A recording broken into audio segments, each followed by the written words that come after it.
Sayang, sayangku,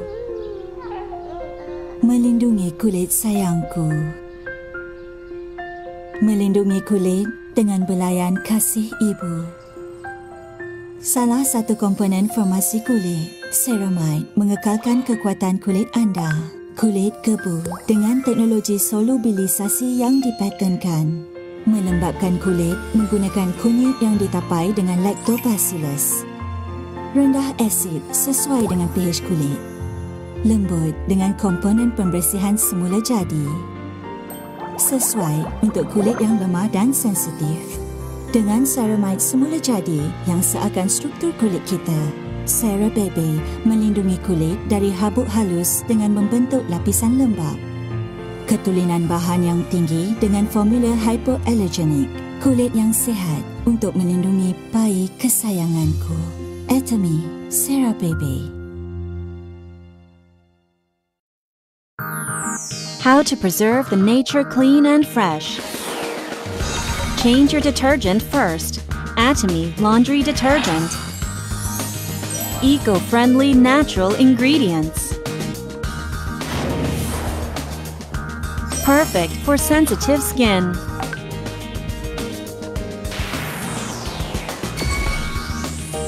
Super cleansing power.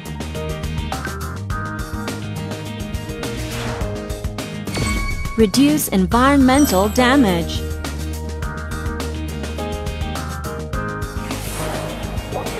Keep water clean.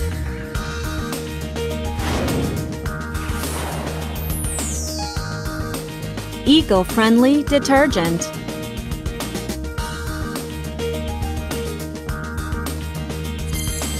Atomy Detergent.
Today's meeting is to announce our company performance for this year is doing very good.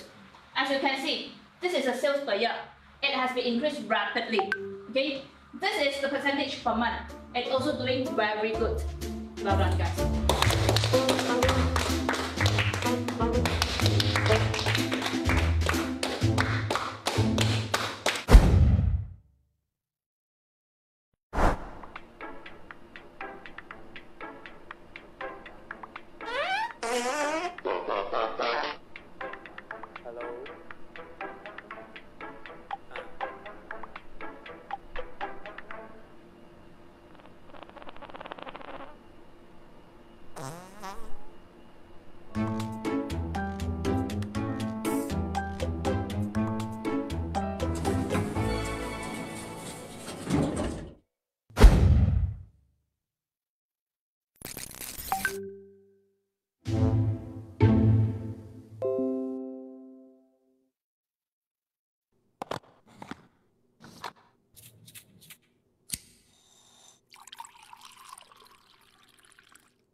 상원공 어둠에서 빛이 되는 순간 모두가 열광합니다. 하지만 지울 수 없었던 단 하나의 옥점, 진한화장. 이젠 다 지워버릴 것이다. 강력한 세정력, 피부는 건강하게. 애터미 디퓨어 프린지 볼.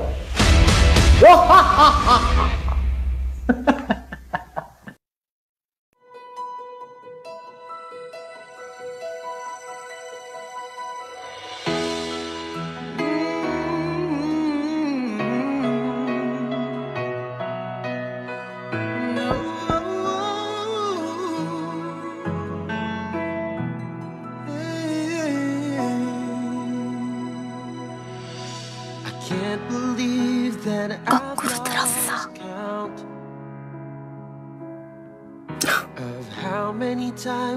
놀랐지? 이거 컨셉이야.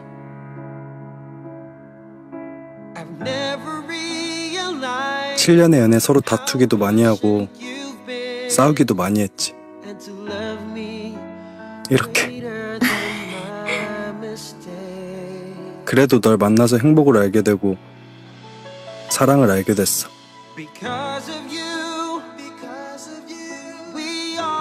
내가 가진 게 없고 많이 모자라도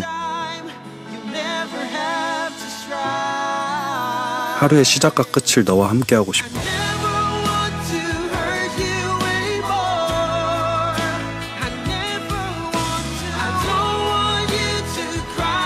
나랑 결혼해 줄래?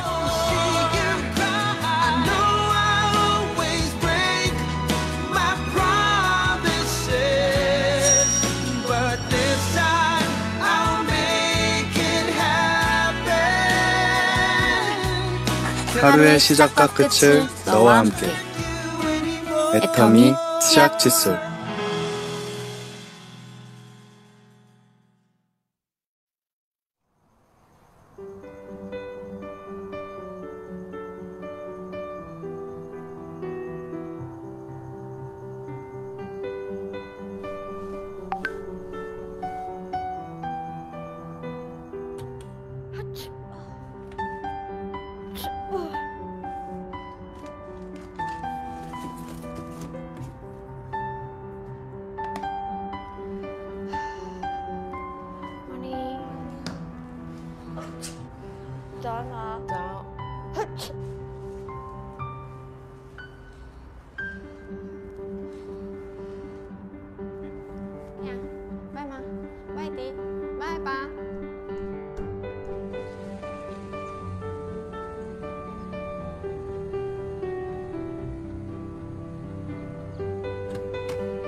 Selamat pagi semua. Dapat dengar saya tak? Dapat. Hai, pagi Zuraida, pagi semua, pagi Dr. Tajul. Dia yang paling awal masuk. Cuba. Okey, siapa yang pertama kali di sini hari ni? Ada tak yang pertama kali? Saya. Ada echo. Okey. Tak bagi sesiapa tak kenal Dr. Tajul, tapi kita semua pun kenal kan? Beliau sudah baru membuka Atomi Betam Arif Center dekat Kepala Batas. Dan Dr. Tajul pun ada menyumbang dah banyak tahun dekat hospital, dekat dekat universiti, dan juga ada buat banyak kajian semasa PhD kan, dan also on Tungkak Ali. Anyway, dia ada buat banyak kajian dan sumbangan dari segi kesihatan, dari segi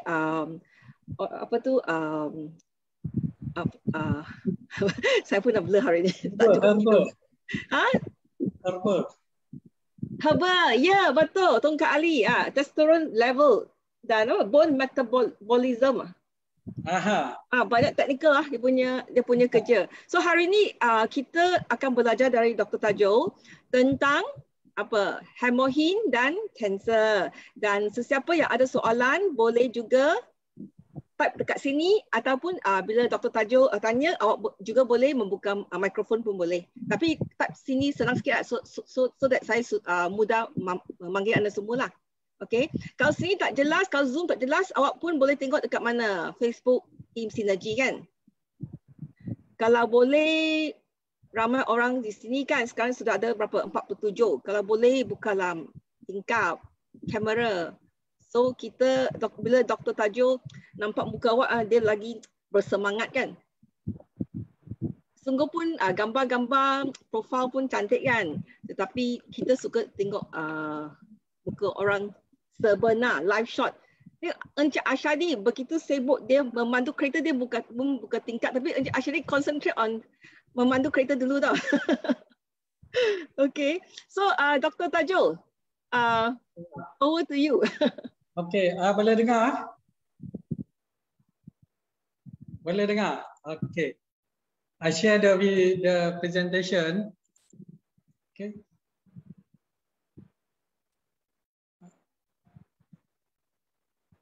Okay, Assalamualaikum dan selamat pagi kepada yang Muslim. Kita Alhamdulillah kita start dengan surah Al-Fatihah, dan kepada non-Muslim just doa je lah supaya sesi kita berjaya. Al-Fatihah.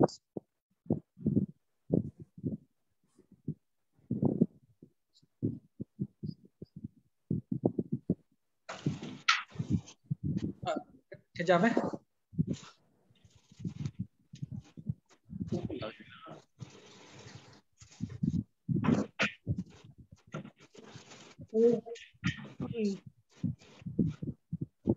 ada problem sikit dengan sharing slide. Tak apa. Pagi ni Selamat datang kereta. boleh dengar semua? Merintah daerah belakang.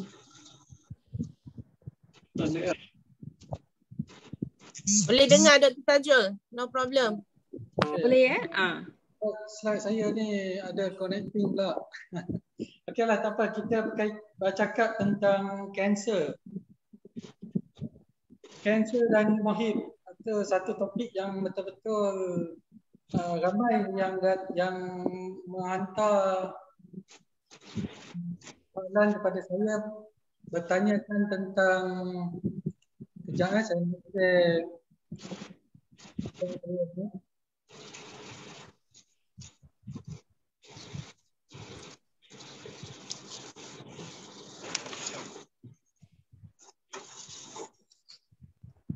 okey, berkaitan dengan kanser. Skrin dia lambat lah.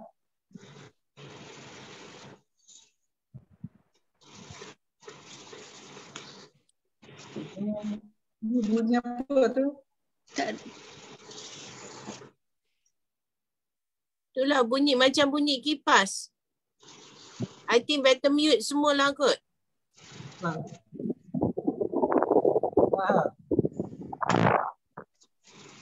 Okey, sekarang okey tak? Ada lagi?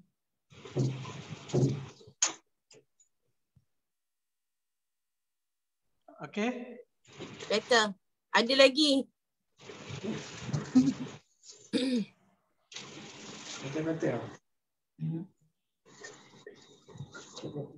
Sekejap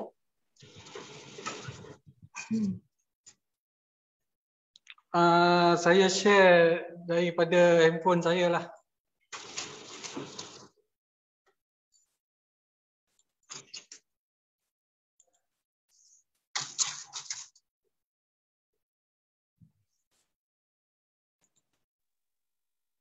Setiap hadirin kena, kalau boleh mute auto mute, kalau tidak nanti saya mute anda semua, nanti termute pula Dr. Tajul juga. Okey. Saya share daripada saya punya ni lah handphone.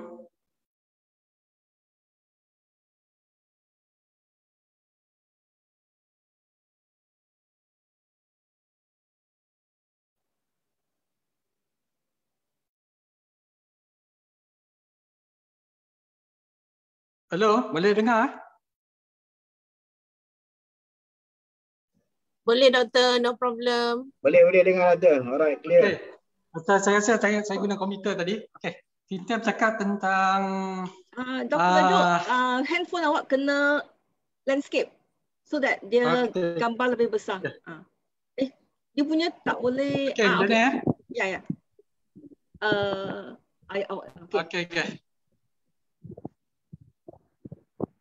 Okey. Saya cuba nak guna komputer tadi. Komputer kamera masalah sikit. Okey, tak apalah. Kita bercakap tentang kanser. Ni okey ya? Tak ada gangguan lain Okey. Berkaitan dengan kanser, ia satu topik yang ramai yang bertanyakan berkaitan dengan kanser dan hemohim. Sama ada hemohim boleh merawat kanser, dan ada yang bertanyakan hemohim adalah untuk rawatan kanser. Satu jawapan yang saya sebagai seorang doktor perubatan kena berhati-hati lah, pasal saya terlibat dalam kajian herba, dan saya seorang doktor yang praktis perubatan moden. Dan dalam masa yang sama, sebagai seorang doktor, kita terikat kepada akta kedokteran. Sama ada di Malaysia ataupun di seluruh dunia. Dia benda sama. Okay, even kalau kita tengok video Pak Hanggil, ia juga mengatakan yang hemohim ni adalah something yang kita tidak boleh claim sebagai ubat. Okay, saya suka perkataan video dia. Dia berkali-kali kata, kalau kita claim hemohim sebagai ubat, kita akan dipenjarakan. Ada satu video tu dia tanya sama ada anda nak dipenjara atau tidak. Pasal benda-benda ni isu yang melibatkan hidup dan mati. Okay? Sebagai pegawai perubatan, sebagai doktor, kita mempelajari tentang kanser dan kita merawat pasien. Kita tengok sendiri bagaimana stage kanser daripada 1, 2, 3 dan seterusnya. Yang serius dalam masa beberapa hari atau beberapa minggu menyebabkan kematian.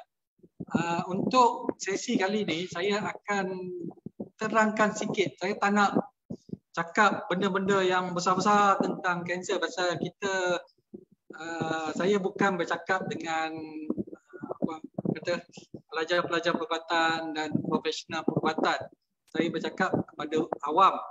Okay? Just kita nak tahu knowledge berkaitan dengan apa itu kanser dan apa kita boleh buat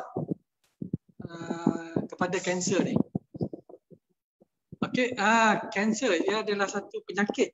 Okey, penyakit yang sebagaimana semua orang tahu, dia bermula daripada sel yang merebak, okey, yang tidak terkawal. Kalau sel normal kita, okey, macam kuku lah contoh. Kuku ni sentiasa membagi, sentiasa hidup. Even semua sel dalam badan kita hidup. Kalau tidak dapat darah atau oksigen, dia akan mati.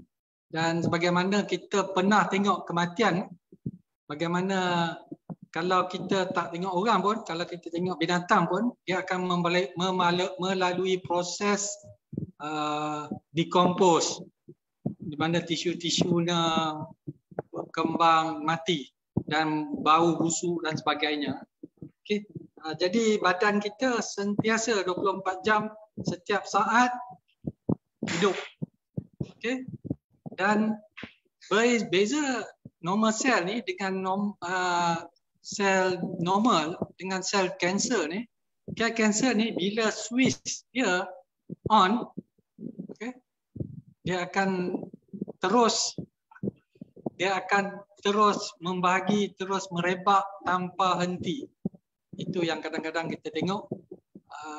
Hari ini diagnose kanser dalam masa 9 atau 2 bulan, pasien di tahap yang teruk dan meninggal.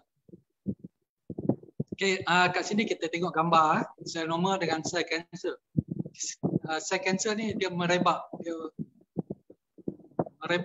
secara abnormal, secara tanpa sama. Ya? Suara angin macam angin ribut kan. Angin Ada kipas Dr. Prof Muhyiddin cakap mungkin ada kipas dekat Dr. Tajul sana. Okey. Ini okey ya? Okey, kalau kita, ini okey ya? Okey untuk saya ya. Okey, kalau kita tengok kanser ni. Okey, doktor. Dah tak ada bunyi. Okey. Kalau kita tengok kanser ni, okey, ia melibatkan jin. Bukan kalau kita orang Melayu ni bukan jin yang makhluk halus tu macam mana pun jin yang dalam badan kita jin halus jugalah. Jin epret. Jin epret ke apa ke? Still ia melibatkan jin. Kalau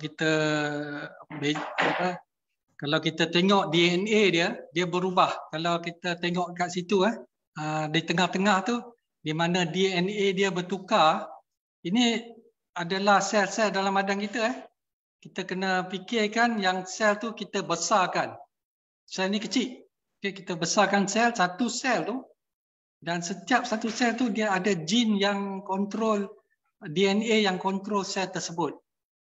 Okey, di sini bila kanser terjadi, okey, DNA ni dia bertukar. Dia bertukar jadi yang tengah-tengah tu dia punya konfigurasi sel tersebut berubah. Okey, bila dia berubah, okey, dinamakan sel kanser ni, sel kanser dinamakan onkogin. Okey, pertambahan sel yang tak dikawal. Ini terminologi terminologi dalam kanser, dan paling senang kita kata sel kanser okey telah bertukar. Okey, bila dia bertukar, dia tak boleh dikawal. Dan tak ada siapa boleh kawal dia. Melainkan Tuhan lah kalau kita sebagai orang Islam. Tapi kita sebagai manusia, kita tak boleh kawal sel ni merebak. Okey, bila sel ni merebak, okey, dia kalau kita tengok bandingkan dengan sel-sel yang normal, okey, dia kat sini saya besarkan sikit okey, dia ada satu sel dalam badan kita, satu jin yang mengawal pertumbuhan perkembangan atau pengembangan sel-sel dalam badan kita. Okey, dalam kes kanser ni di mana DNA dia bertukar, okey, dia menyebabkan sel yang mengawal suppressor sel, jin yang mengawal pertumbuhan sel-sel ni tak terkawal. Jadi itu yang dinamakan sel kanser. Nak ingat senang je lah. Kita anggap bila satu sel tu jin dia dalam sel bertukar, okey, dia tak ada siapa boleh kawal dia. Itu yang dia akan merebak. Pasal kalau banyak yang kita biasanya di klinik saya come across pasien-pasien yang hari ini diagnose, contoh colon sel kolon, dan dalam masa beberapa bulan dia keadaan status kesihatan dia menjadi teruk. Bila settle jadi teruk, dia tak boleh makan, badan lemah dan sebagainya. Okey, ini disebabkan oleh sel dalam badan dia tak boleh mengawal sel kanser dalam yang ada dalam badan dia. Okey, paling senang kita ingat bila sesuatu sel tu dinamakan sel kanser, dia tak boleh dikawal. Itu je. Saya harap semua faham. Okey, dalam pengembangan sel kanser ini penting di mana kita faham, okey, dan kita tahu tentang hemohim. Dia meningkatkan sel immunity kita dan sebagainya, ada NK sel dan sebagainya. Okey, dalam satu tumor, satu kanser, dia akan dikelilingi, sel-sel kanser ni akan dikelilingi oleh sel imun, fibroblast, sel darah, saluran darah. Dia akan menjadi satu kebengkakan dalam badan kita. Dan bengkak ni bukan saja sel kanser, sel-sel lain pun ada. Sel-sel lain ni seperti sel imun ni, dia akan cuba menolong badan kita untuk mengawal sel kanser tersebut. Okey. Tetapi walau bagaimanapun ada sel-sel seperti sel imun okey. Sel kanser ni dapat merubah dia punya persekitaran sekeliling tisu-tisu dia dan boleh menyebabkan ia berkembang. Dia jadi dominan. Bila dia dominan, jadi sel-sel yang lain tu akan mati. Sebagaimana yang kita tahu tentang hemohim, okay, dia meningkatkan sel immune system. Meningkatkan immune system badan kita. Itu yang bagaimana hemohim memain peranan dalam membantu merawat pesakit-pesakit yang ada kanser. Okay. Itu bagi saya seperti something yang kita perlu ingat dan perlu kita ketahui yang hemohim meningkatkan kandungan NK sel. Kejap lagi saya akan tunjuk dekat sini NK sel, T sel dalam badan kita yang mengelilingi sel kanser. Ya? Ada soalan? Tak, sedang mute gang tadi. Okey. Boleh Okey.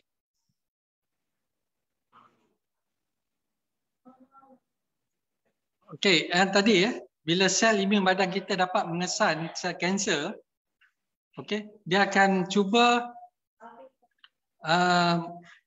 mengawal sel kanser ini dari merebak. Tetapi ada sesetengah individu. Setiap individu ni berlainan. Sel-sel dalam badan dia berlainan dengan satu individu lain. Sebagaimana 2 minggu yang lepas saya menceritakan tentang probiotik, peranan probiotik yang menentukan kandungan organisme dalam kolon kita yang menentukan status badan kita. Ada kaitan penting dua benda, probiotik dan hemohim. Okey. Individu yang boleh menyerang sel kanser ni, dia akan respon kepada treatment. Tetapi sesetengah sel kanser ni dia pandai juga. Dia dapat mengelak daripada dikesan. Macam kita dekat kalau kita dekat jalan raya lah, kalau ada JPJ dekat situ, okey, ada setengah orang ni dia pandai mengelak. Dia tahu ada speed trap dekat situ, dia akan slow. Okey, dia akan cuba mengelak daripada dikesan. Sama juga sel kanser dalam badan kita lah. Dia ada capability, dia ada kebolehan untuk mengelak dari dikesan oleh sel imun badan kita. Okey. Dan mereka yang mempunyai sel kanser tersebut, okey, yang bermasalah respon kepada treatment. Itu yang ada setengah pesakit. Okey, bila kita bagi rawatan di hospital, pesakit A dengan pesakit B, biasanya rawatan standard. Okey. Dan rawatan yang standard ni ada yang respon dan ada yang tak respon. Itu kita kena faham. Pasal dalam 2-3 hari yang lepas ada pesakit saya bertanyakan tentang respon dia tak respon kepada hemohim. Dalam badan kita kompleks, ada yang itu yang saya katakan ke dia, ada yang respon kepada herba, ada yang tak respon kepada herba. Ia bergantung kepada sel-sel dalam badan kita. Begitu juga, okey, yang saya katakan tadi, apabila DNA menukar sel genetik kita, ia menyebabkan sel tersebut bertindak balas, sama ada dia boleh dikesan, sel kanser ni lah boleh dikesan oleh sel imun kita, atau yang tak respon kepada treatment, dia DNA dalam genetik dia telah bertukar menyebabkan dia berjaya mengelak dari dikesan. Itu yang dia tak respon kepada treatment. Okey. Kadang-kadang kita tertanya kenapa seseorang itu mendapat kanser? Kenapa orang lain tu tak ada kanser? Even kalau kita tengok rokok, banyak iklan-iklan atau even Kementerian Kesihatan menyarankan, mengatakan elak dari merokok kerana merokok boleh menyebabkan kanser. Tapi ada setengah tu daripada umur dia remaja sampai ke peringkat 70-80, dia merokok tiap-tiap hari tapi tak dapat kanser pun. Itu yang saya katakan tadi. Kebolehan sel dalam badan kita, dan setiap kebolehan sel ni berbeza antara individu dengan individu yang lain. Dan kanser ni dia ada faktor risiko. Kalau kita tengok tu, faktor risiko yang menyebabkan terjadinya kanser kepada seseorang adalah hereditary, iaitu keturunan. Jadi siapa yang ada sejarah kanser, kena hati-hatilah. Okey, kena hati-hati supaya dia sedar yang sel kanser, jin kanser ni boleh diturun-temurunkan. Okey, satu lagi pendedahan kepada UV radiation, chemical, viruses. Virus sekarang ni kalau kita tengok COVID-19 dia virus juga. Tapi COVID-19 so far tak menyebabkan kanser. Tapi ada setengah virus. Okey, virus boleh menyebabkan kanser. Apabila dia masuk dalam badan kita, dia tukar sistem badan kita, dia menyerang sel-sel dan menyebabkan sel kanser ni di-on-kan. Dia switch on jin dalam badan kita menyebabkan sel badan bertukar menjadi sel kanser. Okey. Yang tadi faktor risiko yang lain, smoking, merokok. Dan ada setengah, ada yang jenis ketegar lah. Okey, cakap doktor saya umur dah 70, saya rokok tiap-tiap hari, tak ada pun kanser. Itu yang saya terangkan tadi. Tak semua yang kita katakan ini semua adalah faktor risiko. Ada yang faktor risiko tu boleh tekan button on dalam badan kita menyebabkan kanser berkembang, dan ada yang tidak. Dr. Tajul. Ya. Morning Wee Siong. Ya. Okay. I think dalam dunia yang kita berada sekarang, we are exposed kepada banyak-banyak jenis carcinogen. Alright. One simple example, klorin adalah bukti unsur carcinogen. Seperti yang saya terangkan, I think 2 days ago, some pesticide ubat racun serangga adalah carcinogen. So to on the cancer punya cell is always there. It is always there. We are always at a risk. So with Hemohim, I think dia akan merendahkan risiko lah untuk mengaktifkan membasmi sel-sel kanser lah. Because carcinogen is always there. Nothing we can avoid. Even makan sate, we also exposed to carcinogen. Betul. Okay. Betul. Pendapat tu betul. Pasal kita di alam sekarang ni banyak itu yang tadi salah satu chemical, pesticide dan sebagainya. Even kalau kita makan sate pun, okay, bahaya. Boleh makan tapi kena berhati-hati lah kalau mereka yang ada sejarah kanser dalam family, okay, be aware. Pastikan kita faham apa itu kanser. Okay, kejap lagi saya akan terangkan tentang peranan Hemohim. Okay, thank you, Isyong.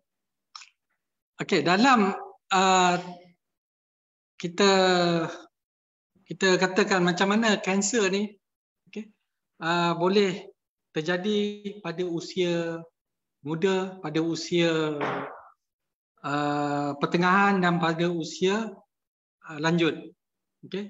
Ia disebabkan oleh pengumpulan genetik yang itulah kalau kita katakan kalau kita kumpul duit sikit-sikit lama-lama jadi bukit. Okay. Begitu juga apabila kita lahir di dunia ni, saya pernah tunjuk tangga kehidupan saya hari itu.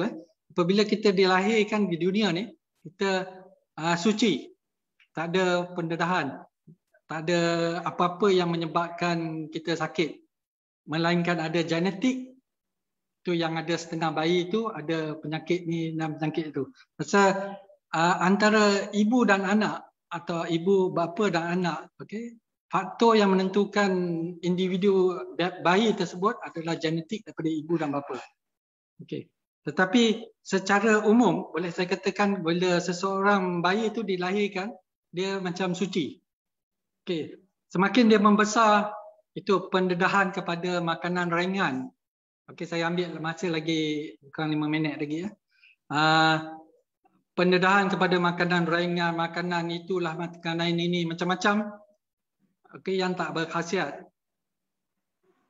Okay, even pendedahan kepada ubat-ubatan, macam itu yang saya tak galakkan mereka yang berumur 2 tahun ke bawah mengambil antibiotik. Pasal banyak yang pesakit datang ke klinik saya, okay, doktor saya nak antibiotik. Kadang-kadang saya rasa bukanlah nak marah, saya tak boleh marah pesakit. Itu yang dilema lah. Tapi saya akan terangkan, okay, tentang, saya rasa 2 minggu yang lepas, 2 minggu lepas, tentang peranan probiotik, peranan mikroorganism dalam kolon kita. Apabila kita makan antibiotik, semua akan sekali gos dia akan menyerang semua, tak kira bakteria baik atau jahat, semua mati. Okay. Itu pendedahan. Okay. Semakin kita berusia, okay, pengumpulan genetik kanser ni akan berkembang secara sedikit-sedikit. Okay. Dan pada peringkat usia senior, dan genetik jin-jin yang menyebabkan kanser ni makin bertambah. Dan apabila kita terdedah, seperti yang kata Bisyong tadi, terdedah kepada chemical, kepada pesticide, itu yang menyebabkan mula-mula dia ada tweet dia switch tu. Okey, belum lagi on. Okey, tak apa. Bila kita makan lagi benda-benda yang tak berkhasiat, chemical dan expose tu, dia tekan lagi on switch button sel kanser dalam badan kita. Tak juga on. Lepas tu sampai satu masa bila sistem imun badan kita rendah. Okey, macam kita stres, tension dan sebagainya. Dan masa itu sel kanser faktor-faktor yang menyebabkan kanser ni nampak dia punya peluang. Okey, dia tekan on tu jadi kanser. Dan pesakit tersebut bila dia on switch tu, okay, sel-sel kanser ni tak boleh dikawal dan terus merebak.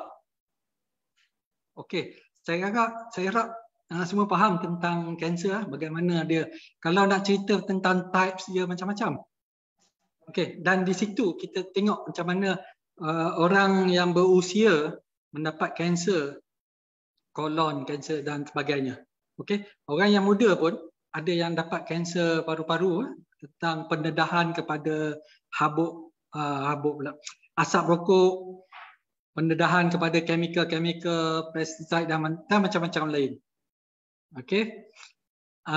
Dan bila kanser ni last slide, bila kanser ni terjadi, dia akan merebak ke seluruh badan kita melalui salur darah.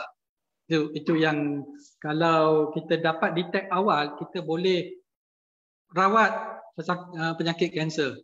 Tapi apa yang ingin saya sampaikan di sini adalah tentang sistem imun kita dan bagaimana kita nak meningkatkan sistem imun. Dan sebagaimana yang saya katakan tadi, okey, sel imun memain peranan penting dalam mengawal sel-sel kanser. Okay, kalau sel imun kita berkurang, okay, sel kanser ni akan merebak secara tidak terkawal. Okay, adalah faktor-faktor yang lain. Okay, berkaitan dengan hemohim, saya nak bercakap tentang kajian yang dilakukan pada tahun 2009. Masa tu mereka giat menjalankan kajian tentang hemohim dan berbagai-bagai penyakit, dan salah satu yang mereka tengok, okay, researcher Han Rampak, okay, dia melihat dia mengkaji tentang hemohim dan kanser. Okay, dia dalam kertas ini dia tidak menggunakan hemohim sebagai ubat untuk merawat kanser. Okay, dia menggunakan cisplatin, ia sejenis ubat merawat kanser, dan dia menggunakan tikus untuk melihat keberkesanan hemohim tanpa keberkesanan cisplatin ni, ubat kanser ni, dengan hemohim dan tanpa hemohim. Okey.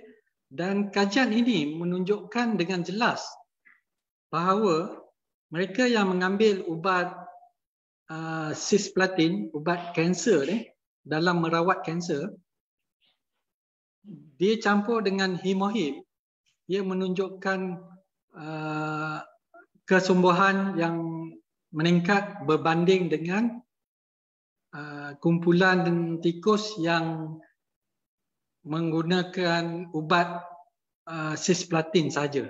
Jadi combination ubat kanser dengan hemohim menunjukkan ada peningkatan penyembuhan berbandingkan tanpa hemohim. Okey, di sini saya nak tekankan, okey, peranan hemohim iaitu meningkatkan NK cell, meningkatkan IL-2. Ini semua berkaitan dengan sel-sel atau imun kebolehan kita melawan sel-sel kanser. Okey, dan satu yang menarik tentang hemohim apabila diberi kepada tikus yang ada kanser, okay, ia dapat melindungi buah pinggang daripada side effect ubat kanser. Okey. Okey, kajian ni kita kena faham, kajian ni bukan even dalam paper ini pun menyatakan yang hemohim itself, hemohim dengan sendirinya tidak dapat melawan kanser. Ia meningkatkan imun sistem kita, dia mengurangkan kesan toksik ubat kanser kepada buah pinggang. Okey, saya rasa itu sahaja perkongsian saya tentang hemohim dan kanser. Dan bila saya tengok, pasal ni tahun 2009 2009 sampai 2021 ni dah hampir 20 tahun hampir 20 tahun 20 tahun actually. Betul betul Prof 2009 10 tahun. 10. Saya pun dah tak. Okey, 10 tahun. Kita tengok. Sebenarnya kajian ni tidak berhenti pada 2009. Dia akan sentiasa continuous. Dan even produk hemohim pun banyak testimoni yang kita tengok, banyak keberkesanan hemohim. Dan dalam masa yang sama kita juga nampak tentang ada yang tak respon kepada hemohim, ada yang lambat respon, ada yang bertindak balas terhadap tindak balas yang tak berapa elok terhadap hemohim. Okey, itu yang saya katakan tadi. Penyembuhan perawatan bergantung kepada individu. Dan apa yang penting di sini, okey, tentang immune system kita. Okey, bagaimana kita nak meningkatkan immune system kita selain daripada kita makan makanan yang berkhasiat. Okay, salah satu kita ambil suplemen seperti hemohim. Salah satu lagi kita perlu amalkan gaya hidup sihat, bersukan, berjogging dan sebagainya. Pasal ini semua aktiviti yang boleh meningkatkan immune system. Okey, saya rasa itu saja perkongsian saya tentang hemohim. Ada soalan?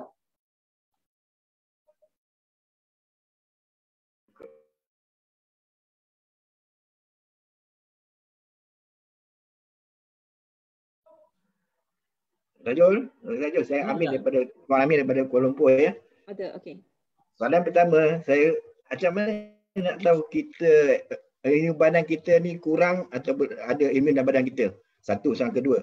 Soalan kedua adalah kalau kita ambil suplemen berlebihan ada side effect lah. Contoh kita ambil vitamin C, hemohim dan selainnya. Lepas tu ada sampingan suplemen yang lain. Adakah suplemen ni kita ambil berlebihan akan jadi badan kita ada side effect ataupun sebaliknya? Itu aja. Terima kasih. Dua soalan ni. Kita nak tahu ada tak badan kita ada imun badan kita. Okey. Berkaitan dengan soalan pertama, sama ada kita nak tahu sama ada sistem imun kita sehat atau tinggi atau kurang. Okey, ia berdasarkan kepada kita sendirilah bagi saya. Okey. Yeah. Kalau kita rasa macam emosi kita terganggu, kita stres dan sebagainya, besar kemungkinan dalam waktu ketika ini imun sistem kita ni tergugat. Dan besar kemungkinan dia akan mengurangkan sistem imun. Dan apabila kita rasa sihat, macam kalau katakan hari ini, saya bercakap, Tuan Amin pun bercakap dan rasa seronok, rasa happy, rasa ni, kita boleh rasa sendiri. Kalau katakan, ini benda yang siapa yang ada tekanan darah tinggi, okay? Saya nak cuma... Saya ada. Saya pun ada darah tinggi. Okay, kalau katakan kita rasa badan kita berat, rasa sakit kepala, okay, ia menunjukkan tanda-tanda sistem tekanan darah kita tinggi. Apabila tekanan darah kita normal, kita akan rasa macam sekarang ni lah. Saya boleh bersembang, saya tak rasa stres. Badan rasa ringan. Itu secara, orang kata secara lambang, secara kasar kita nak tahu sistem imun kita lah. Satu lagi, kalau katakan kita senang dijangkiti kuman, dijangkiti upper respiratory, jangkitan kuman di salur pernafasan kita, batuk dan sebagainya, kita mudah demam, itu menunjukkan yang sistem imun kita berkurang. Dan untuk kita tahu, kita kena buat test lah. Okay. Tes darah, Tapi takkan, doktor tes darah boleh dapat tahu ya? Tes darah. Kita boleh tahu. Oh, okay. Okay. Satu lagi soalan yang kedua tadi apa dia? Yang kedua, kita ambil berlebihan. Berlebihan. Okay. Itu apa-apa yang berlebihan atau berkurangan akan menyebabkan kesan yang tak elok lah. Kalau katakan kalau kita ambil ubat yang kurang, dia tak merawat pesakit, dia tak merawat penyakit. Atau bila kita ambil berlebihan, okay, ia menyebabkan badan kita bekerja overtime, bekerja lebih daripada ni. Lebih itu masa. Yang penting. Itu yang penting ya, bila sesuatu produk tu dibuat, okay, dia akan membuat kajian tentang berapa banyak yang produk tersebut boleh diambil dan berapa banyak kesan maksimum dos, okay, dos yang katakan satu sudu, contohlah satu sudu himohim contoh satu paket, okay, dia telah dah ukur satu paket tu kesan dia dalam masa 8 jam atau 10 jam. Okay? Kesan yang maksimum yang badan kita respon kepada dos tersebut. Itu yang kalau kita ambil berlebihan, okay, itu yang menyebabkan kerosakan kepada buah pinggang. Pasal dia kerja berlebihan. Okay? Dan satu, kita kena, actually bagi saya, kita kena appreciate badan kita, kita kena appreciate pasal apa? Contoh, buah pinggang kita ni. Okay, sentiasa bekerja. Walaupun kita tidur, kita lena tidur, tapi dia sentiasa bekerja memproses toksin-toksin yang kita ambil dalam badan kita. Okay? Dan ya, itulah, kita kena appreciate lah dia punya badan kita. Okay? Bila berlebihan, dia menjadi overwork kepada organ-organ seperti buah pinggang, hati. Okay. Hati biasanya dia proses toksin-toksin. Okay.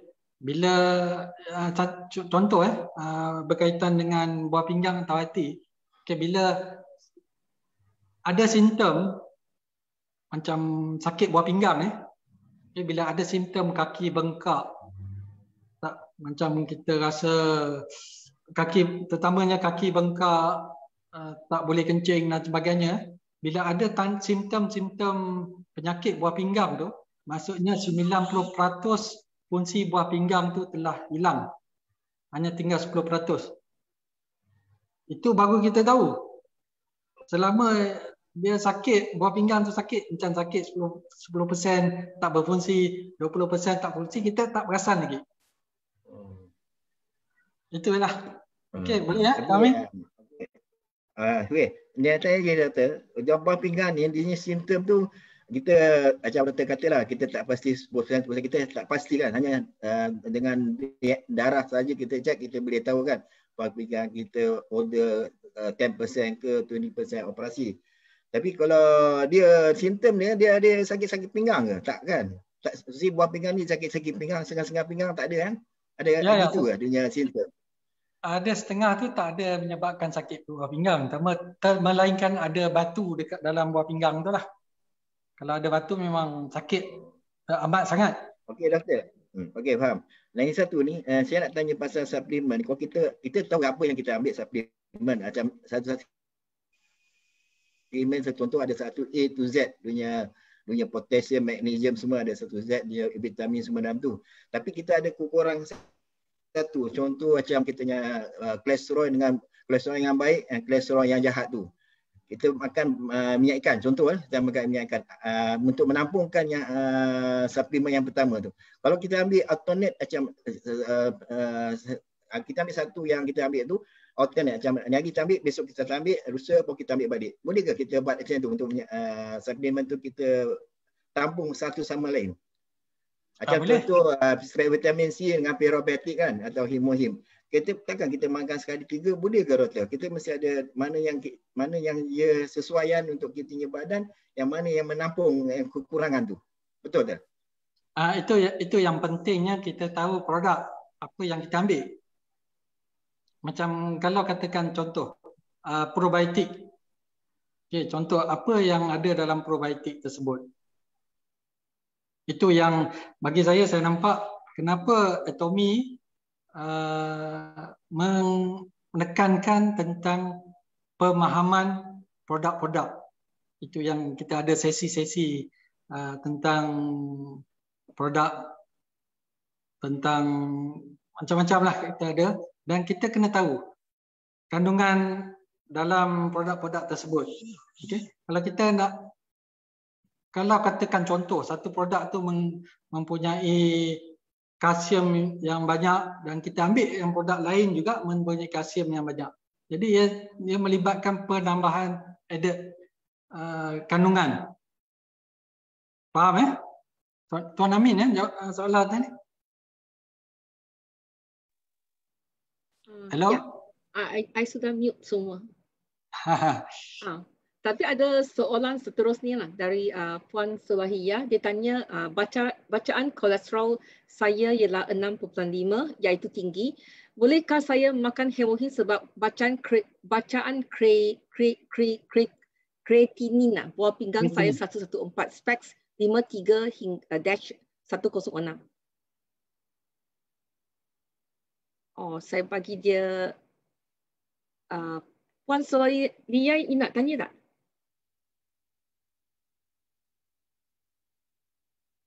Okey, tak apalah. Bagi saya macam ni topik lain lah berkaitan dengan kanser dengan hemoglobin. Okay. Tapi berkaitan dengan kolesterol dan level kreatinin,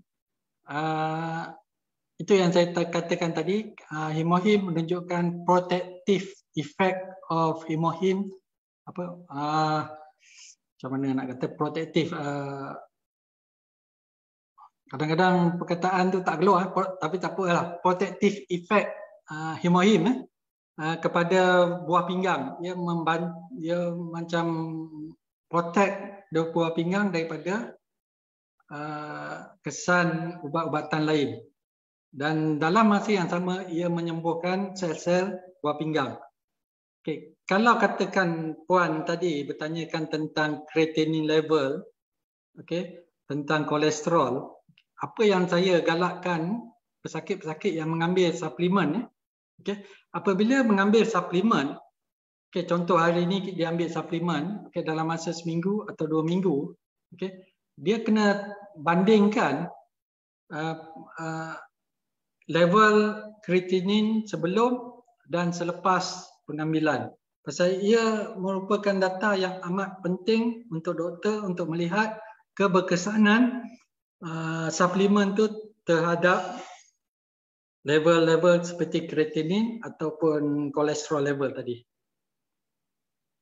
Apa yang penting kita ambil suplemen, okay? Pasal kebanyakan contoh hemoglobin, ia ada efek kepada blood sugar level. Okay, kita ambil. Okay, setelah pasal blood sugar level ni senang. Benda yang kita boleh measure. Kita tak perlu pergi ke klinik pun. Kalau kita nak check blood sugar level. Okay, check gula dalam darah. Kita guna alat yang ada di pasaran ni. Yang jenis cucuk dekat jari tu. Cucuk pun tak sakit sangat lah. Okay, macam semut cucuk. Dan ada strip dia yang boleh check level kolesterol, level blood sugar. Okay, kalau kita amalkan pengambilan suplemen, okay, kita aware tentang kesihatan, okay, kita dah ada kencing manis, okay, ada diabetes, okay, kita amalkan pengambilan suplemen dan dalam masa yang sama, kalau kita ambil ubat, kita ambil ubat dulu, jangan kita ambil suplemen terus tinggalkan ubat. Bagi saya nasihatkan pesakit kalau suplemen contoh hemoglobin boleh mengurangkan kandungan gula, okey, ambil benda yang sama sebelum mengambil hemoglobin, ubat saya suggest dia kena continue. Okey, apabila dia mula mengambil suplemen, dia kena check kandungan gula dalam darah. Dan selepas dia ambil dia consume hemohim untuk 2 atau 3 hari, cuba cek balik semula. Dan kalau katakan level gula tu kurang berbandingkan sebelum ni, okey, dia boleh mengurangkan dos. Tapi benda ni, cara ni kena saya terangkan secara face to face bagaimana untuk mengurangkan pengambilan ubat seperti diabetes atau hypertension dan pengambilan suplemen. Okey, boleh ya?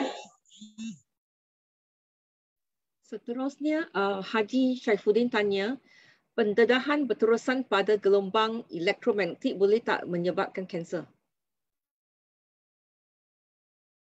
Okey, pendedahan yang berlebihan. Apa-apa yang berlebihan macam radioaktif. Gelombang elektromagnetik, ya. Gelombang elektromagnet. Contoh macam handphone ni kan. Haji Syaifuddin ada tak?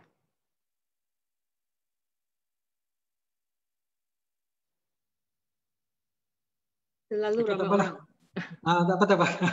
Kalau katakan elektromagnet, katakan bagi saya, pemahaman saya elektromagnet ni macam gelombang radio, gelombang radio handphone kita, elektromagnet, gelombang yang pencawang elektrik dan semua.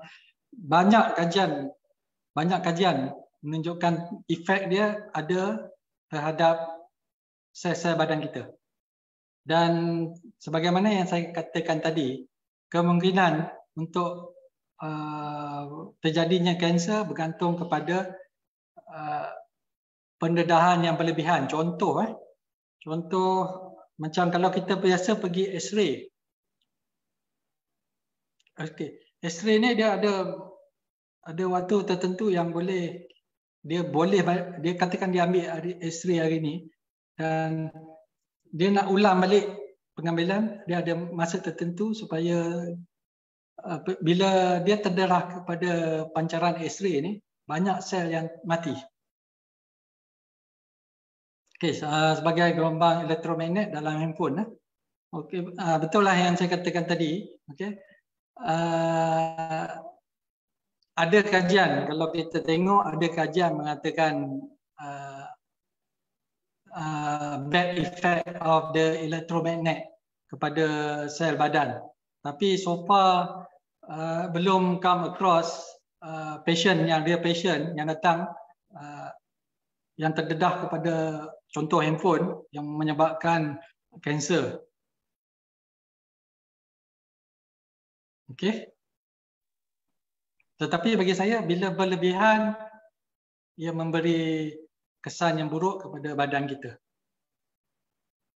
Contoh yang radiasi asal hemohim dibuat, dikaji. Kalau saya rasa semua yang tahu tentang hemohim, temu atomi, telah baca tentang asal usul hemohim. Asal dia untuk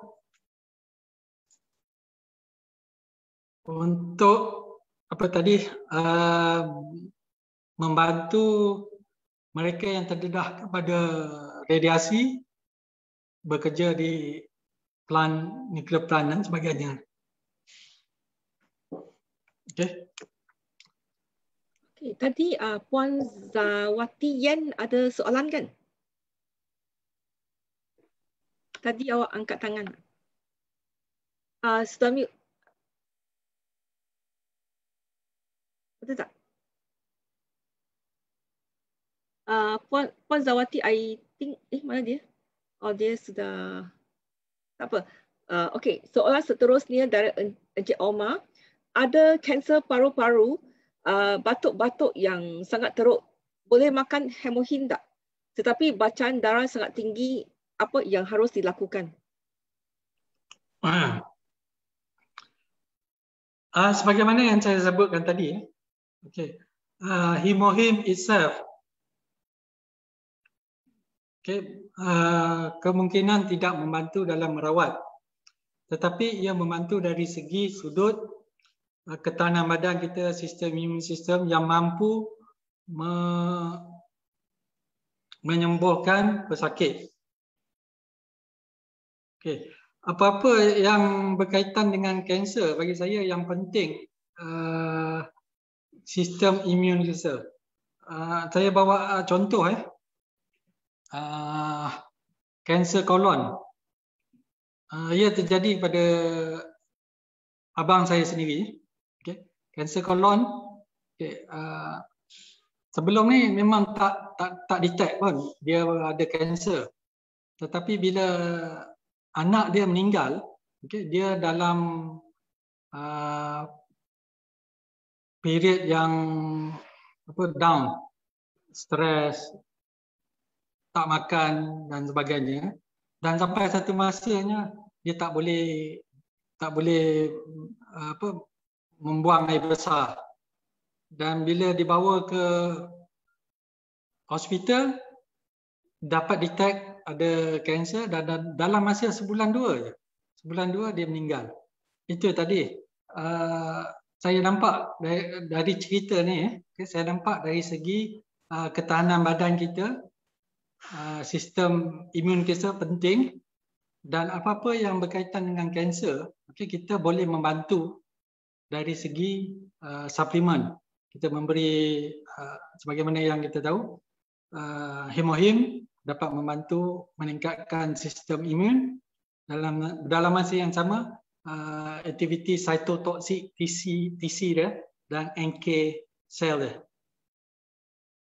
Okey. Dan untuk pesakit ni memang saya galakkan untuk mengambil hemohim. Tapi yang penting jangan tinggalkan follow up di hospital. Seterusnya Puan Zawati Yan, awak nak unmute tak? Awak boleh cuba? Saya cuba. Dr. Teja, boleh saya celah sikit? Karen, akan tanya soalan satu lagi? Yes. Boleh. Okay. Kalau misalnya kita ambil yang mana yang dah buat proses macam kemo ni, dia orang ni masih hemohim masih boleh dimakan ke kalau dia orang ada proses kemo? Doktor. Boleh bang. Oh, boleh. Pasal dalam proses kemo ni, satu yang kesan dia, okey. Yeah. Pasal kemo ni, dia kesan dia kita makan kemo ni ubat lah. Okey, ubat kanser kita makan. Bunuh sel kanser lah. Kita makan, dia bukan saja dia menyerang sel kanser, okey, dalam masa yang sama dia menyerang sel-sel normal yang lain. Oh ya, okey. Itu yang pentingnya bagi kita. Okey, meningkatkan ketahanan badan kita. So, yang ada pasal immune system kita mesti strong lah. Sebenarnya umur yang boleh datang immune system dia lah. Tapi dia bukan ubat ya doktor, dia tak ada kanser, memang tak ada ubat kan, hanya boleh prevention. Okey. Betul doktor? Yang macam kajian tadilah. Yang macam kajian tadi yang dilakukan oleh Mr. Park tahun 2009 tu, ubat cisplatin tu ubat kanser, dan apabila ditambah dengan hemohim, ia dapat membantu ubat tu makin peningkatan penyembuhan tu makin tinggi. Oh, okey. Dalam masa yang sama dia protect buah pinggang, sel-sel buah pinggang. Pasal cisplatin tadi dia menyebabkan buah pinggang, side effect kepada buah pinggang, merosakkan, destroy the cell buah pinggang, sel-sel buah pinggang lah. Jadi bila kita bagi hemohim tadi, dia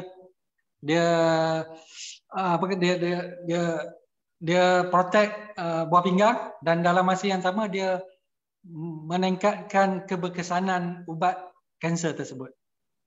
Doktor, pasti dah ada satu jenis ni tamarin. Tamarin ni dalam kitanya macam ubat suplemen kita ada nama tamarin tu. Adakah itu boleh buat salah satu buat pinggang kita rosak? Mungkin jugalah, saya tak pasti ya. Ada tamarin dalam ingredient dia, salah satu produk Atomy lah, ada tamarin. Sebab saya pernah dan doktor dalam Malaysia pagi ni, Dia ada satu salah buah pinggang kita sangka kita makan tamarin berlebihan. Sejenis ingredient tu, tamarin nama dia. Nanti saya akan check balik. Okay. Pasal apa saya ikuti Selamat Pagi Malaysia semalam tentang doktor tentang buah pinggang, kerosakan buah pinggang. Kenapa kerosakan buah pinggang berlaku dengan dengan ingredient esensial ni lah. Itu yang saya nak pasti. Itu saja doktor. Itu ya. Itu yang saya katakan tadi, yang contoh kajian yang dibuat pada tahun 2009 tentang protective effect of hemohim kepada buah pinggang. Okey. Kita kembali kepada kita kembali kepada Puan Zawati. Darah tinggi saya 163, saya ambil ubat doktor dengan suplemen tapi cepat mengantuk, letih. Perlu tak saya stop untuk suplemen? Puan Zawati, awak nak unmute boleh?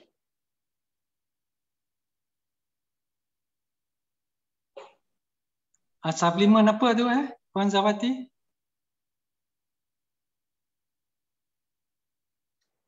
Puan Zawati tak dengar. Awak masih muted. Muted. Baik. Hello, dengar tak? Dengar tak? Dengar tak? Dengar. Suplemen untuk dia dari farmasi lah dia bagi. Saya beli yang apa tu? Yang online punya, diorang punya direct selling. Mula okey lah sebab sebelum saya ambil ubat doktor tak adalah pula mengantuk sangat. Lepas tu dah campur agaknya letih, lepas tu pinggang dah start sakit. Bila duduk menyangkung tu, nak bangun dah tak boleh dah. Ada efek ke doktor? Okey. Itu yang penting. Kadang bila saya duduk bawah kan, duduk mencangkung tu, tak boleh duduk cangkung dah sebab kena duduk ada atas kursi. Duduk mencangkung, lepas tu nak bangun tak boleh. Dia start sakit perut, bawah perut sakit. Lepas tu pinggang start, dia macam menangkap macam tu. Saya fikir ada efek ke? Tak ada. Saya dah pergi buat check up. Tapi doktor kata tak ada apa. Itu normal dia kata. So, ke saya salah ambil ubat ke? Saya tak tahu. Ada apa-apa efek? Okey. Itu yang pentingnya bagi kita faham suplemen yang kita ambil. Okay? Biasanya kalau ubat contoh darah tinggi, ubat kencing manis, dia ada side effect yang lain. Macam tak takut. Side effect letih, itu biasa dalam ubat-ubatan moden ni. Okay, bila mengambil suplemen, kebiasaannya suplemen tu kita kena faham. Kena tahu apa suplemen. Sebagaimana yang saya suggest. So far saya akan suggest suplemen yang saya betul-betul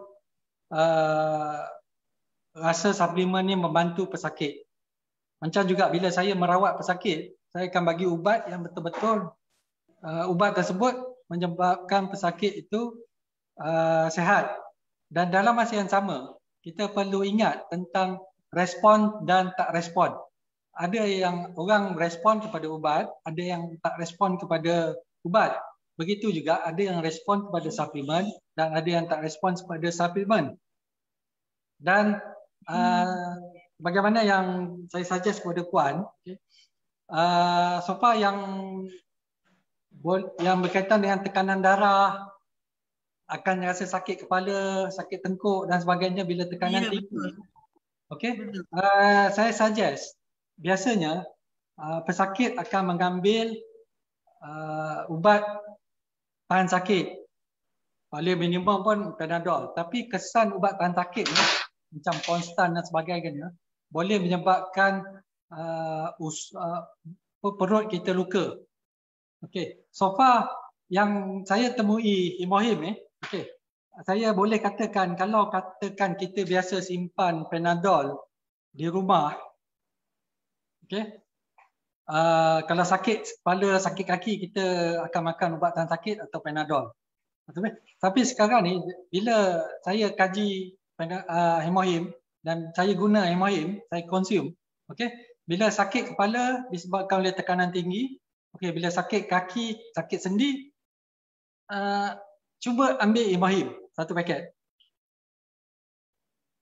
Okey, besar kemungkinan so far yang saya telah amalkan ni, okay, even dalam ahli keluarga saya, okay, sebelum ni kalau anak-anak saya sakit period, anak perempuan biasa sakit period, okay, saya suggest dia ambil Imahim. Kenapa? Beza Imahim dengan ubat-ubatan moden. Okay.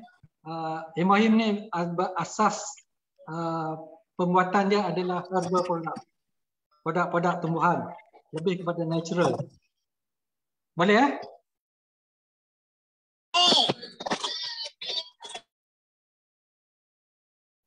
Seterusnya Puan Solohiyah ada nak bercakap kan tadi?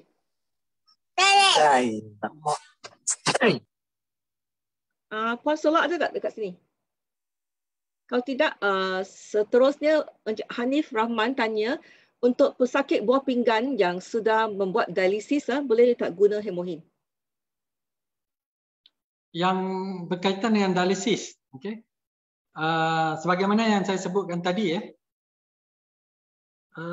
apabila ada simptom buah pinggang macam kaki bengkak, sakit dan sebagainya, cepat semput, susah bernafas, okay. Bila ada tanda-tanda tu, dia menunjukkan bahawa 90% fungsi buah pinggang telah rosak.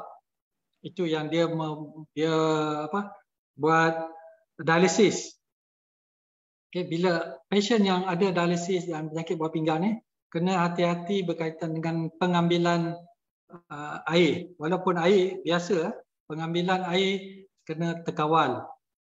Okay, pengambilan Imahim pun bagi saya, berdasarkan kepada kajian tersebut, kajian 2009, protective effect of Imahim, okay, walau bagaimanapun penggunaan Imahim kepada pesakit-pesakit buah pinggang ni kena berhati-hati.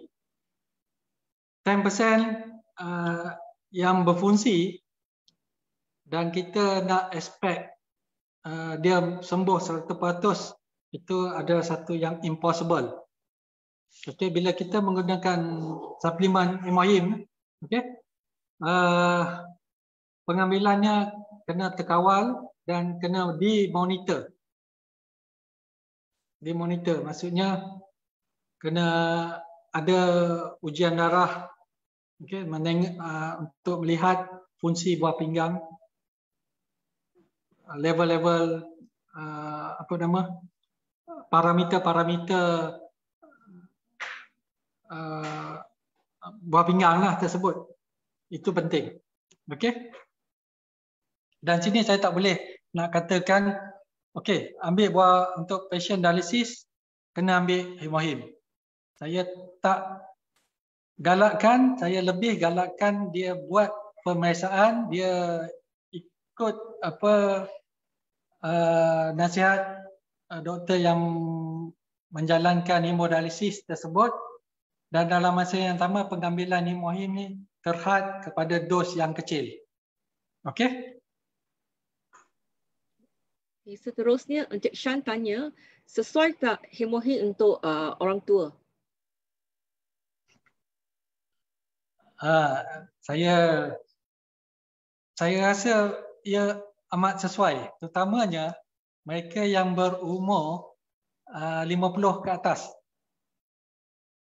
Okay, 50 ke atas ni, okay, kita boleh rasa, kalau siapa yang tak mengamalkan gaya hidup sihat, kita boleh rasa sendi-sendi kita akan rasa sakit-sakit. Walaupun kita tak buat apa, kita bangun tidur pun kita akan merasa ni. Pasal proses penuaan badan kita ni, sel-sel badan kita ni bermula daripada umur 30 tahun. Daripada umur 30 tahun, awal 30 tahun tu proses penuaan sel-sel telah bermula. Dan bayangkan 20 tahun, okay, yang saya katakan tadi sikit-sikit, lama-lama akan jadi bukit. Dan bila sampai umur 50 tahun, okay, kalau kita tak ada suplemen baru, okay, kita tak merawat sel-sel yang normal dalam badan kita ni, okay, kita akan mendedahkan dia kepada penyakit-penyakit yang lebih serius. Okay, untuk soalan tadi, saya boleh jawab. sesuai, tapi saya nak cuba terangkan proses penuaan badan kita dan efek yang kata hemohim boleh renewal sel, dia memulihkan kembali sel-sel badan, tak kepada normal, tapi sekurang-kurangnya kalau 80% ke 90% pun dah lebih elok. Okey. Okey, seterusnya Puan Nunik tanya, dulu ada testimoni daripada Lina dekat Medan disahkan bahawa sakit kanser payudara tahap 4 dan doktor sahkan akan hidup hanya 3 bulan sahaja, tetapi suami dia diperkenalkan dengan hemohin dan dia makan hemohin 6 sachet sehari, tetapi dalam 2 minggu sudah mengering luka yang sangat parah dan sekarang dia sudah sembuh dan berjaya di dalam atomi. Jadi seberapa yang kita sarankan untuk makan hemohin menurut stage daripada kanser dia? Okey, dari segi dos yang disarankan 2 paket sehari, tapi bergantung pada status kesihatan pesakit, bergantung kepada penyakit yang ada. Okey, yang kebiasaannya 1 paket pagi, 1 paket malam lah, itu yang normal dan tersihat. Dan alhamdulillah kalau testimoni Puan Nunik tadi, okay, ia amat-amat memberi hope, memberi harapan kepada mereka yang lain lah. Tapi untuk bagi saya, follow up hospital, walaupun kita ambil hemohim, okay, kita kena buat follow up hospital, terutama kalau payudara ni, something yang kita boleh nampak pasal dia ketulan di payudara dan kita boleh rasa dari sehari ke sehari sama ada dia menjadi besar ataupun dia mengecil. Berbanding dengan kanser-kanser yang lain yang kita tak boleh tengok atau kita tak boleh rasa. Okay? Kalau testimoni tersebut menyatakan status dia berpenyakit, dos tu boleh dinaikkan, okay, dan tak boleh amal selama-lamanya 6 paket sehari lah. Saya melebihi. Kalau katakan dia dah sembuh, dia boleh kembali kepada 2 paket atau 1 paket sehari. Okay, terima kasih. Seterusnya, Puan Siti Hajar tanya, ada pesakit breast cancer, hospital cakap tak boleh makan hemohin sebab dia ada active cell. So, yang ni betul ke tak? Okey, secara nak kata semua doktor tak tahu tentang hemohim. Bukan semua doktor tahu tentang hemohim. Okey. Generally, okay, yang boleh saya katakan, kebanyakan doktor dia akan berhati-hati tentang bila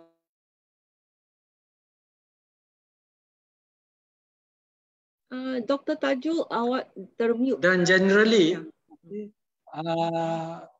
doktor akan menasihatkan pesakit supaya tidak mengambil suplemen. Itu adalah general statement kebanyakan doktor. Apabila saya suggest kepada pesakit saya, okay, suplemen, sebagai seorang doktor, dia kena go through the produk tersebut, okay, dia kena tahulah in and out apa kesan dia, apa kajian yang telah dibuat. Itu bagi pandangan saya lah. Okey, nak katakan nasihat doktor di hospital tidak elok, saya tak boleh katalah pasal dia, itu yang saya katakan tadi. So, tidak semua doktor tahu tentang hemohim. Okey, kalau kita rasa benda tu berkesan elok untuk kita, dan even saya pun kalau pesakit saya kanser, saya suggest dia ambil hemohim, tapi jangan tinggalkan hospital. Jangan ambil hemohim lepas tu buat tak tahu follow up di hospital kita tak buat, itu berbahaya. Pasal banyak kes yang terjadi. Okay. Ini bukan yang wahim. Banyak kes yang terjadi tentang suplemen-suplemen yang lain.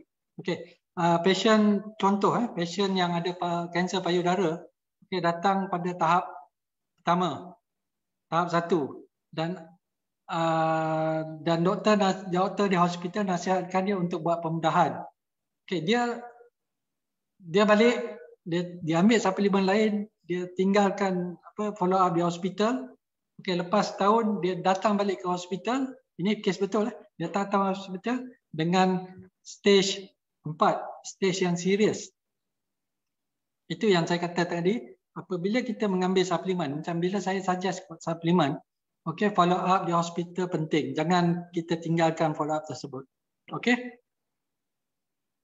Okay, Puan Sola pun ada, Puan ada tanya tadi, Puan Siti Hajar, ada tak kesan negatif kalau makan hemohin terlebihan? Okay, bila berlebihan, itu yang dia relate kepada soalan yang sebelum tadi.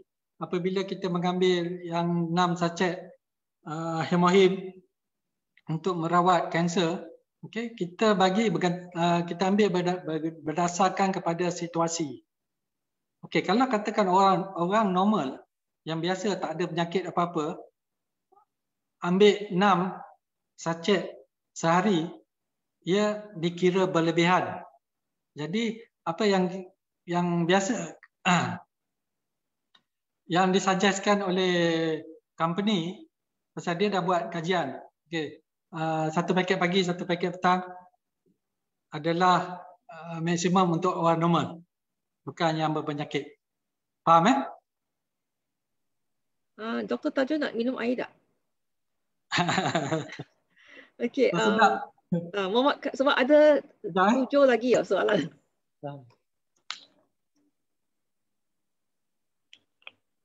Okey. Okey.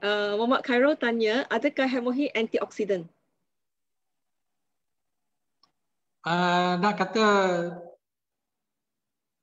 ingredient dia ada yang bertindak sebagai antioksidan.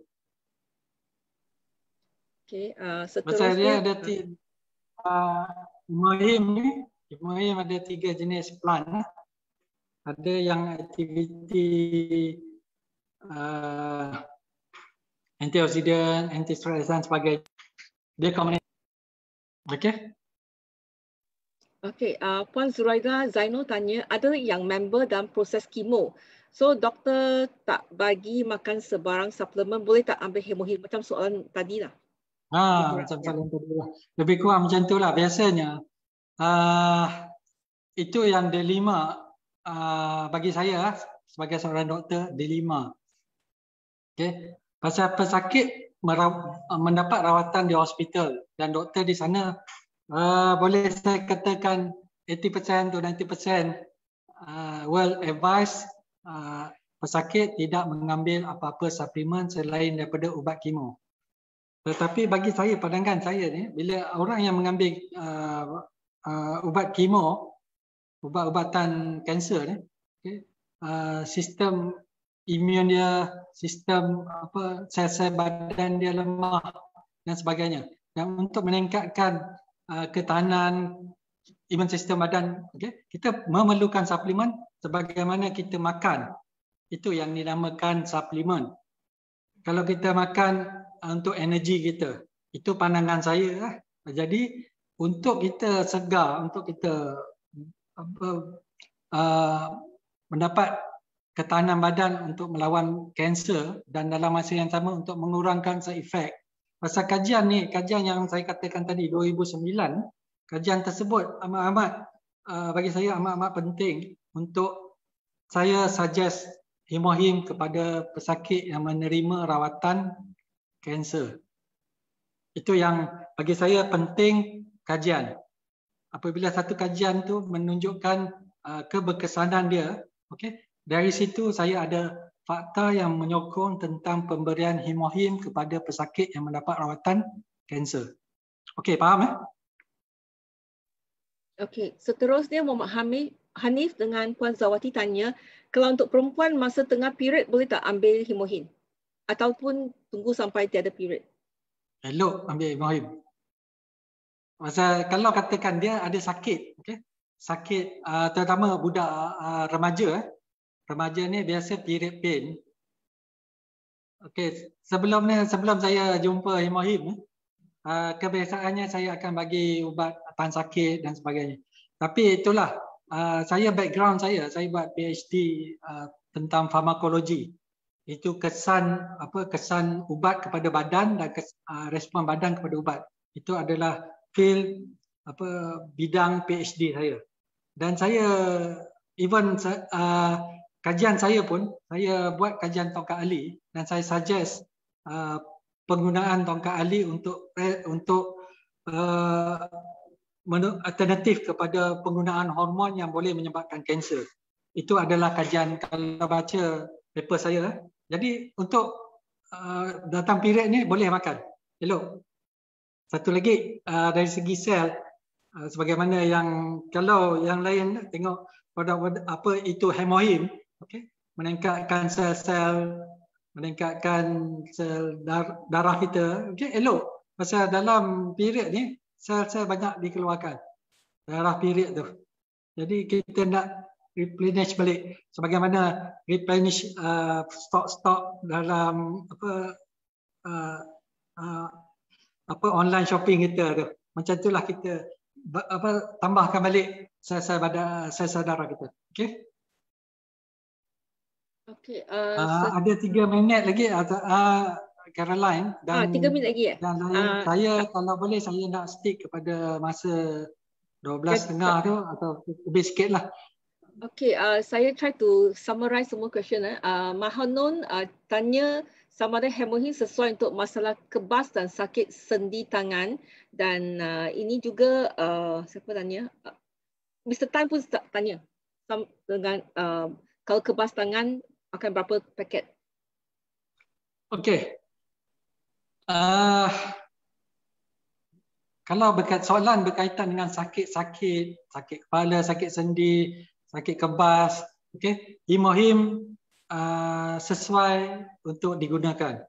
Dan even saya suggest kepada pesakit kalau mereka yang beli hemohim, okey, itu yang saya katakan tadi, dia cuba gantikan hemohim ni kepada ubat tahan sakit atau Panadol. Kalau kita sebelum ni kalau kita sentiasa ada Panadol di rumah, okey, apa-apa sakit kepala, sakit apa kita makan. Dan sekarang ni kita cuba tukarkan kepada hemohim. Okey, kalau sakit sendi, sakit kebas, sakit ni kita boleh makan 2 paket sehari atau paling maksimum pun saya suggest sama ada 3 atau 4 kali sehari ya. Dan kalau katakan simptom tersebut dah hilang, okey, balik kepada 2 paket sehari atau 1 paket sehari. Okay. Okay. I think soalan yang terakhir dari Omar Afiq. Omar dan Afiq, mereka cakap orang yang ada degup jantung yang laju dan ada juga yang selepas makan hemohim 1 bulan masuk hospital dengan bacaan darah tinggi dan kencing manis naik mendadak dan doktor sahakan dia ada stroke. Jadi nak minta pandangan doktor. Okey, ini yang kadang-kadang setengah orang lah, setengah pesakit. Saya tak katakan semua. Ada setengah pesakit dia merelatekan,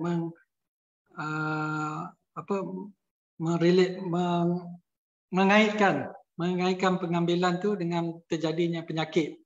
Okey, sebenarnya kita kena faham tentang proses kejadian penyakit. Okey, kalau katakan stroke, even kalau katakan contoh stroke, walaupun pada usia muda setengah orang boleh mendapat stroke, walaupun dia seorang atlet, dia boleh menyebabkan stroke. Ada faktor-faktor lain yang menyebabkan penyakit tersebut yang kita tidak ketahui. Okey. So far yang saya tahu berdasarkan kepada kajian, saya suka rujuk kepada kajian-kajian yang dilakukan. Okey, Ada setengah yang respon kepada herba, ada setengah yang tak respon kepada herba, dan satu fakta yang kita perlu terima. Dan kita bila kita amalkan sesuatu produk atau mendapat rawatan, kita kena ingat tentang fakta tersebut. Respon kepada treatment atau tak respon kepada treatment. Walaupun ubat yang kita bagi itu sama, dua individu yang respon kepada rawatan tersebut berlainan. Okay, kita tengok benefit of Himohim dengan kesan mungkin stroke tu adalah event yang telah berlaku sekian lama, dan sebab pengambilan Himohim, orang salahkan Himohim.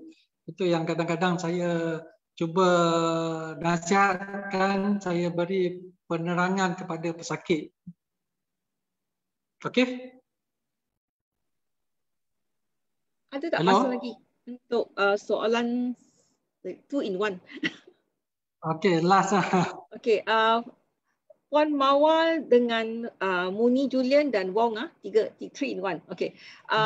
Dia cakap Puan Mawar cakap kawan dia menghadapi withdrawal symptoms selepas jatuh dan tak nak makan, tak nak mandi, tak ingat apa-apa pun, dan menghadapi diabetes dan darah tinggi. Dan dengan Muni pun ibu pesakit kencing manis dan darah, actually kedua-dua nak tanya nak makan berapa banyak Himohim. And then sama ada macam kes beginilah, kita Encik Wong tanya sama ada betul tak orang yang ada sel kanser dalam badan kita tunggu masa untuk meletup bila imun sistem rendah. Okey. Yang last kali sebagaimana yang saya explain tadi betul lah. Bila imun sistem badan kita rendah, sel kanser itu akan meletup. Meletup maksudnya dia akan merebak yang saya katakan switch tadi, switch on. Okey, bila switch on dia faktor-faktor risiko ni dia tunggu masa bila sistem badan kita rendah, dia akan switch on the cell cancer tu, dia akan merebak secara tidak terkawal. Okey, berkaitan dengan withdrawal symptom yang ada kencing manis. Okey, mereka yang ada kencing manis atau darah tinggi, something yang mereka boleh ubah sikit cara pemantauan kesihatan. Mereka boleh beli alat-alat gadget seperti ni. Contoh saya ada di center, saya ada BP set dengan cek glukos. Okey, kita boleh tukar budaya kita. Okey, kita ambil suplemen dan kita cek diri kita sendiri. Macam mereka yang ada kencing manis tu tak susah nak belajar cucuk jari dan tengok dia punya level glukos. Okey. Dan Himohim, okey, sekali lagi saya katakan berdasarkan kepada kajian terbukti mengurangkan kandungan gula. Tapi diabetes ni dia adalah diabetes dengan hypertension adalah penyakit yang kompleks dan bukan disebabkan oleh satu faktor saja, banyak faktor yang terlibat dalam proses penyakit tersebut. Dan mungkin efek Himohim kepada blood sugar, efek terhadap organ pankreas mungkin tak respon kepada sebab-sebab lain yang menyebabkan penyakit diabetes tadi. Apa-apa pun saya rasa pemantauan kesihatan itu penting. Okey, saya rasa itu soalan yang terakhir. Minta maaf lah. Saya Dr. Tajul, boleh saya ada satu permintaan boleh Dr. Tajul? Ya, apa dia tu? Saya ada kawan saya baru diagnose kata dia kena kanser kolon. Dia agak down dah sekarang ni. Lepas tu kami kawan-kawan ni sepakat nak bagi Himohim lah dekat dia, nak bagi dia try. Cuma nak tanya Dr. Tajul dekat Kepala Batas kan? Ya. Dekat Bertam. Kawan saya tu pun duduk dekat Bertam. Kalau kata esok kami ingat nak melawat dia, kalau saya nak ajak Dr. Tajul ikut sekali, agak-agak boleh tak? Besok Ahad kalau boleh waktu kalau boleh waktu saya di center ni tak ada masalah lah. Oh, okey. Kalau macam tu macam mana kalau kata ada di klinik, tapi kebanyakan masa saya di center. Ya. Boleh lah. Waktu mana doktor dekat center esok? Besok Ahad besok. Ahad ada sesi kopi tiam bersama esok. Petang tu saya ada klinik. Jadi itulah saya kalau boleh waktu Isnin sampai Jumaat tu boleh fix. Tak apa. Hari-hari itulah. Yang berkaitan dengan pasien yang kita concern tentang kanser tu, memang bila kita tahu tentang kanser, emosional kita akan down, dan pada waktu itulah immune system kita akan totally down, dan ia menyebabkan lagi sel-sel kanser ni telah yang sebagaimana yang tadi yang siapa beritahu meletup, switch on, dan menyebabkan progress of the cancer jadi teruk. Dan bila dia tak makan, bila tak ni, boleh menyebabkan status makin teruk dan progress penyakit kanser makin teruk. Itu yang saya galakkan, kalau boleh dia cuba Ibrahim. Okey? Terima kasih semua. Sebab dah 1.5 jam. Doktor, saya ada tambahan sikit. Hello. Just 1 minute. Itu tadi Caroline mungkin dia miss soalan saya sikit. Saya ada baca report, dia kata semua orang memang ada sel kanser dalam badannya. Tunggu untuk meletup. So bila dia meletup ialah masa imun kita, sistem kita down. Semua orang ada sel kanser, menunggu time nak meletup. Is it true? Dia memang yang saya katakan tadi, sel, DNA dan sebagainya, apabila dia terdedah, kita terdedah kepada sel faktor-faktor risiko yang menyebabkan kanser, itu yang dia akan menjadi meletup. Faham Jadi jin kanser tu kemungkinan, tapi tak terbukti dalam kajian, kemungkinan ada. Dan sel-sel badan kita ni apabila dia berubah, dia punya genetik DNA dalam genetik dia berubah, dan apabila dia berubah kepada sel kanser tu, itu yang tidak dapat terkawal. Badan kita memang very very kompleks, dan saya rasa bagi orang yang nak terangkan tentang kanser ni, dia lebih senang. Dia kata semua badan kita ni ada sel kanser. Okay. Semua orang ada sel dan genetik yang menukarkan sel tersebut daripada normal kepada abnormal, dan perubahan ni adalah disebabkan faktor-faktor yang saya sebutkan tadi, faktor chemical, faktor asap rokok, faktor genetik. Genetik ni turun-temurun. Itu kalau turun-temurun tu memang definitely 100% sel kanser ada dalam badan. Okey. Boleh okay. Faham tak? Boleh. Thank you. Okey. Pengumuman sikit berkaitan dengan saya attach kepada Bertam Arif Center Kuala Batas, Atomy Education Center Kuala Batas, dan saya kalau boleh cuba ikuti saya di page Bertam Arif Center Kuala Batas, dan saya akan adakan waktu-waktu tertentu secara live. Okey.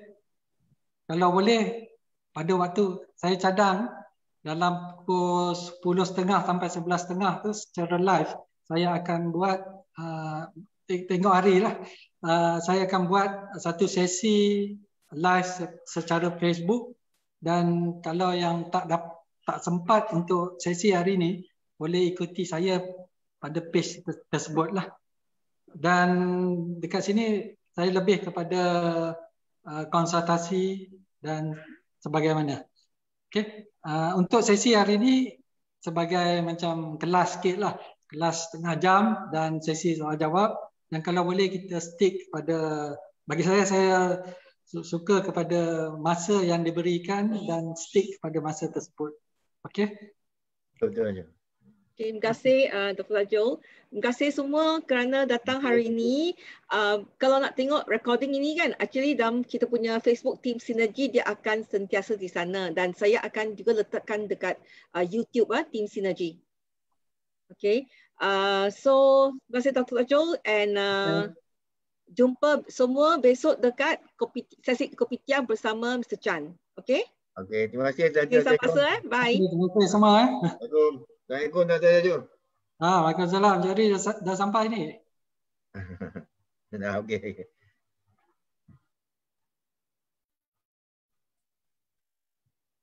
Terima kasih. Okey, tuan.